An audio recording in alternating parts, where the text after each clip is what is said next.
Welcome to today's Walk Through the Bible by historical category. We have 7 categories with 1 chapter each per day. This will take us through the Bible in less than 9 months.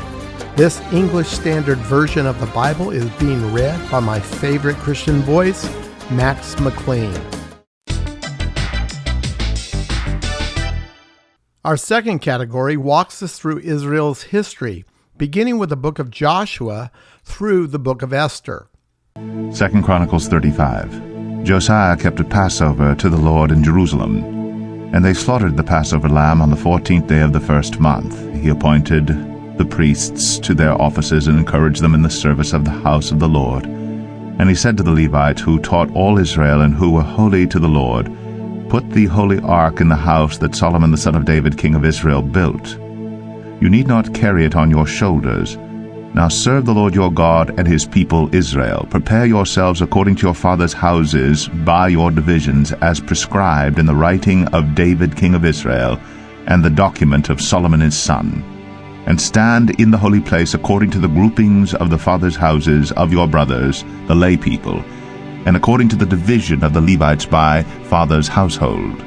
And slaughter the Passover lamb, and consecrate yourself, and prepare for your brothers to do according to the word of the Lord by Moses." Then Josiah contributed to the lay people as Passover offerings for all who were present, lambs and young goats from the flock to the number of 30,000, and 3,000 bulls. These were from the king's possessions, and his officials contributed willingly to the people, to the priests, and to the Levites. Hilkiah, Zechariah, and Jehiel, the chief officers of the house of God, gave to the priest for the Passover offerings 2,600 Passover lambs and 300 bulls. Conaniah also, and Shemaiah, and Nethanel his brothers, and Hashabiah, and Jeiel, and Jozabad, the chiefs of the Levites, gave to the Levites for the Passover offerings 5,000 lambs and young goats and 500 bulls. When the service had been prepared for, the priests stood in their place, and the Levites in their divisions according to the king's command. And they slaughtered the Passover lamb, and the priests threw the blood that they received from them, while the Levites flayed the sacrifices. And they set aside the burnt offerings, that they might distribute them according to the groupings of the fathers' houses of the lay people, to offer to the Lord, as it is written in the book of Moses. And so they did with the bulls. And they roasted the Passover lamb with fire according to the rule, and they boiled the holy offerings in pots, in cauldrons, and in pans, and carried them quickly to all the lay people. And afterward they prepared for themselves and for the priests, because the priests, the sons of Aaron, were offering the burnt offerings and the fat parts until night. So the Levites prepared for themselves and for the priests, the sons of Aaron. The singers, the sons of Asaph, were in their place according to the command of David, and Asaph, and Heman, and Jeduthun the king's seer, and the gatekeepers were at each gate. They did not need to depart from their service, for their brothers the Levites prepared for them. So all the service of the Lord was prepared that day, to keep the Passover and to offer burnt offerings on the altar of the Lord according to the command of King Josiah. And the people of Israel who were present kept the Passover at that time, and the feast of unleavened bread 7 days. No Passover like it had been kept in Israel since the days of Samuel the prophet. None of the kings of Israel had kept such a Passover as was kept by Josiah. And the priests and the Levites and all Judah and Israel who were present, and the inhabitants of Jerusalem. In the 18th year of the reign of Josiah, this Passover was kept. After all this, when Josiah had prepared the temple, Necho, king of Egypt, went up to fight at Carchemish on the Euphrates. And Josiah went out to meet him. But he sent envoys to him, saying, "What have we to do with each other, king of Judah?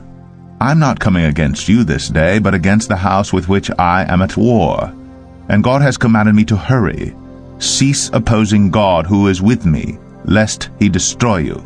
Nevertheless, Josiah did not turn away from him, but disguised himself in order to fight with him.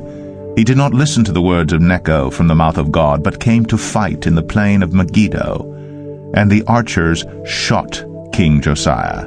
And the king said to his servants, "Take me away, for I am badly wounded." So his servants took him out of the chariot, and carried him in his second chariot, and brought him to Jerusalem. And he died, and was buried in the tombs of his fathers. All Judah and Jerusalem mourned for Josiah. Jeremiah also uttered a lament for Josiah, And all the singing men and singing women have spoken of Josiah in their laments to this day. They made these a rule in Israel. Behold, they are written in the laments. Now the rest of the acts of Josiah, and his good deeds according to what is written in the law of the Lord, and his acts, first and last, behold, they are written in the book of the kings of Israel and Judah. Our third category captures the sad reality of Israel's fall, beginning with the prophet Isaiah and continuing through the last book of the Old Testament, Malachi. We see how God sent Israel prophets to call her back through repentance, yet foretelling of their imminent collapse as a nation, yet giving them hope for the distant future when they would eventually be restored and they finally would realize the fulfillment of all God's promises to them in the coming millennial kingdom. The book of Micah, chapter 1. The word of the Lord that came to Micah of Moresheth in the days of Jotham, Ahaz, and Hezekiah, kings of Judah, which he saw concerning Samaria and Jerusalem. Hear, you peoples, all of you, pay attention, O earth, and all that is in it. And let the Lord God be a witness against you, the Lord from his holy temple.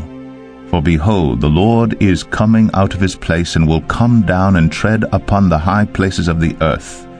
And the mountains will melt under him, and the valleys will split open like wax before the fire, like waters poured down a steep place. All this is for the transgression of Jacob, and for the sins of the house of Israel. What is the transgression of Jacob? Is it not Samaria? And what is the high place of Judah? Is it not Jerusalem? Therefore I will make Samaria a heap in the open country, a place for planting vineyards. And I will pour down her stones into the valley and uncover her foundations. All her carved images shall be beaten to pieces, all her wages shall be burned with fire, and all her idols I will lay waste. For from the fee of a prostitute she gathered them, and to the fee of a prostitute they shall return. For this I will lament and wail.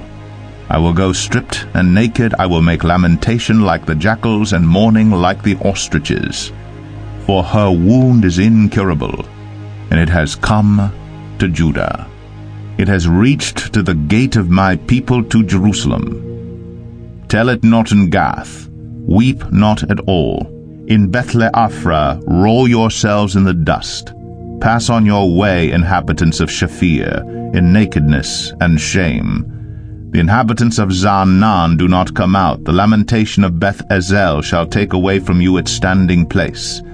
For the inhabitants of Maraph wait anxiously for good, because disaster has come down from the Lord to the gate of Jerusalem. Harness the steeds to the chariots, inhabitants of Lachish. It was the beginning of sin to the daughter of Zion, for in you were found the transgressions of Israel. Therefore you shall give parting gifts to Moresheth Gath. The houses of Akzib shall be a deceitful thing to the kings of Israel. I will again bring a conqueror to you, inhabitants of Mareshah. The glory of Israel shall come to Adullam.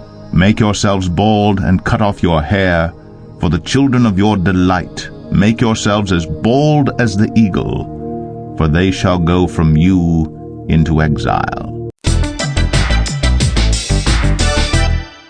Our fourth category encompasses the books of the Old Testament known as the wisdom literature. These books include Job and Psalms, Proverbs, Ecclesiastes, and the Song of Solomon. Proverbs 23.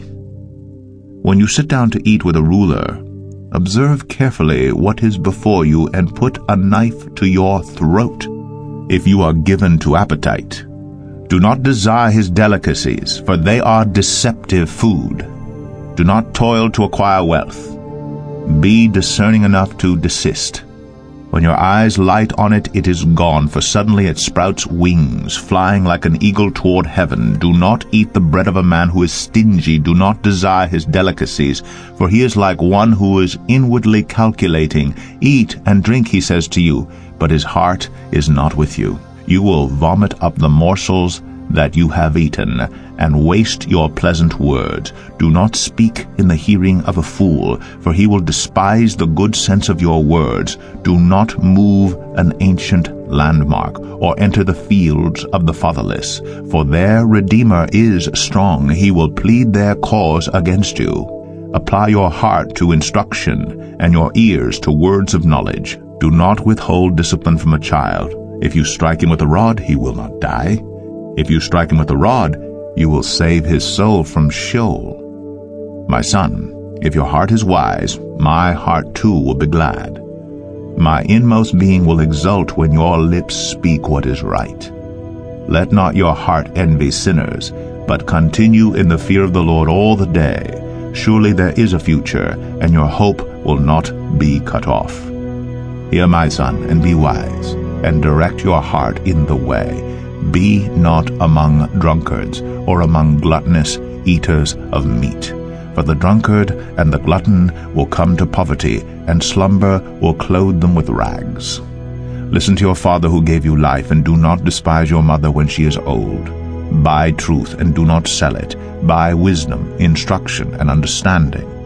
The father of the righteous will greatly rejoice. He who fathers a wise son will be glad in him. Let your father and mother be glad. Let her who bore you rejoice. My son, give me your heart, and let your eyes observe my ways. For a prostitute is a deep pit, an adulteress is a narrow well. She lies in wait like a robber, and increases the traitors among mankind. Who has woe? Who has sorrow? Who has strife? Who has complaining? Who has wounds without cause? Who has redness of eyes? Those who tarry long over wine? Those who go to try mixed wine? Do not look at wine when it is red, when it sparkles in the cup and goes down smoothly. In the end it bites like a serpent and stings like an adder. Your eyes will see strange things, and your heart utter perverse things.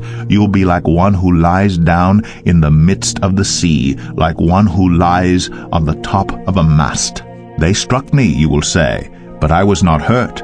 They beat me, but I did not feel it. When shall I awake? I must have another drink. We have a bonus category, which is a daily dose of Psalm 119. This psalm, written by King David, and the way he laid it out was to have a natural division that we call stanzas. The divisions are the letters of the Hebrew alphabet. Each stanza represents one letter each of the 22 total letters. Here are verses 129 through 136 in stanza number 17. Your testimonies are wonderful, therefore my soul keeps them. The unfolding of your words gives light. It imparts understanding to the simple. I open my mouth and pant because I long for your commandments. Turn to me and be gracious to me, as is your way with those who love your name. Keep steady my steps according to your promise, and let no iniquity get dominion over me. Redeem me from man's oppression, that I may keep your precepts. Make your face shine upon your servant, and teach me your statutes. My eyes shed streams of tears because people do not keep your law.